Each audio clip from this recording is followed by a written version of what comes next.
নমস্কার। মানুষের জীবনে দেখুন, ধন উপার্জনের জন্য আমরা তো মা লক্ষ্মীর শরণাপন্ন হই যে মা লক্ষ্মী আপনাকে কিচ্ছু দেবে না যদি আপনি মা সরস্বতীর বন্দনা নিয়মিত না করেন এবং তাকে জীবনের আরাধ্যা দেবী হিসাবে না মানেন।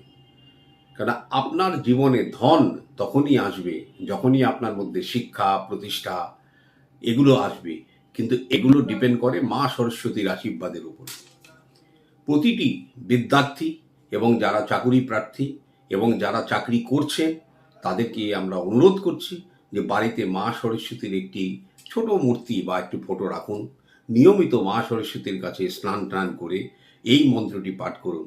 ওম সরস্বতী মহাভাগে বিদ্যে কমলালোচনে বিশ্বরূপে বিশালাক্ষী বিদ্যাং দেহি নমস্তুতে। 3 বার এটা বলবেন, রেগুলার বলবেন।